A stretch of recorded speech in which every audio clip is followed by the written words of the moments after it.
انسانوں کی نسل شروع ہوئی تو حضرت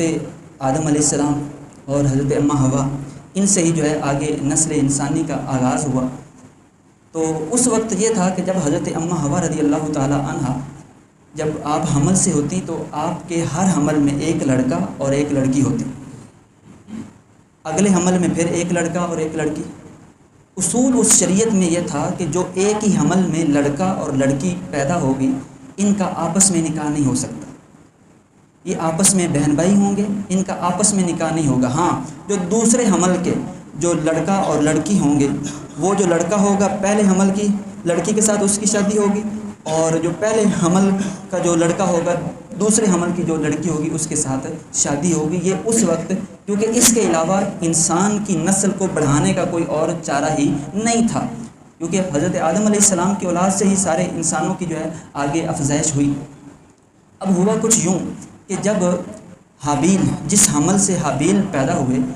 آپ کے ساتھ جو ہے وہ لیوتا پیدا ہوئی، آپ کی بہن لیوتا،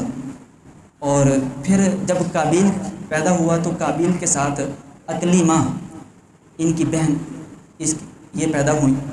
شریعت کے اصول کے مطابق حضرت آدم علیہ السلام نے حابیل کی شادی اکلیمہ سے طے کروا دی، کیونکہ حابیل ایک حمل سے اور اکلیمہ دوسرے حمل سے، اور جو قابیل تھا اس کی شادی جو ہے وہ لیودا سے طے کروا دی۔ اب جو اکلیمہ تھی یہ بڑی خوبصورت، اللہ پاک نے ان کو حسن سے نوازا تھا، تو جو قابیل ہے یہ کہنے لگا کہ میں اکلیمہ سے شادی کروں گا، حالانکہ شریعت کے رول کے یہ بات خلاف تھی۔ حضرت آدم علیہ السلام کو جب یہ قابیل نے یہ اصرار کیا کہ جی جو آپ میرا لیودا سے نکاح کروانا چاہتے ہیں یہ مجھے منظور نہیں ہے، میں جو ہے اکلیمہ سے شادی کرنا چاہتا ہوں، حضرت آدم علیہ السلام نے ان کو سمجھایا کہ وہ تمہاری بہن ہے اور اس کے ساتھ تمہارا نکاح جائز نہیں ہے۔ قابیل کہنے لگا کہ یہ تو آپ کہہ رہے ہیں، یہ تو آپ نے اصول بنا لی،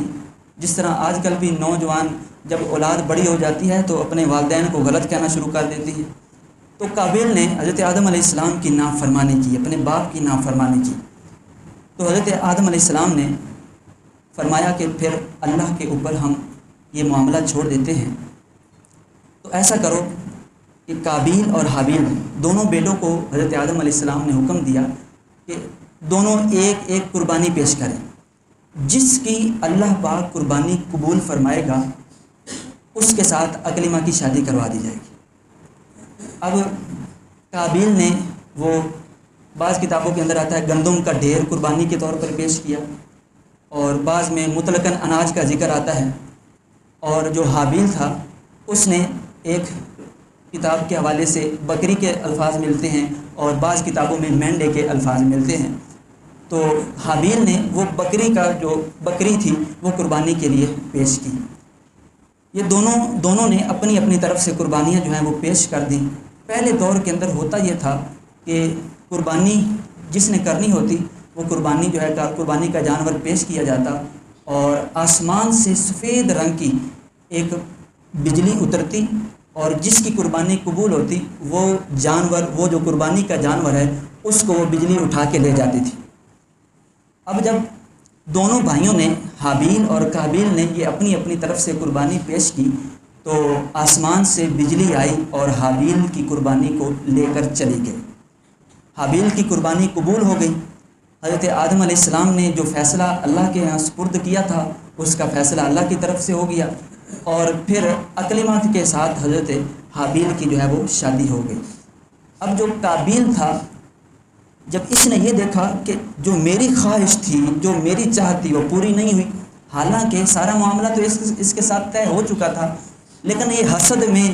اس قدر آگے بڑھ چکا تھا کہ اس نے پھر حسد میں آ کر اپنے بھائی حابیل کو قتل کر دیا، اور یہ دنیا میں سب سے پہلا قتل تھا جو حسد اور عورت کی وجہ سے ہوا،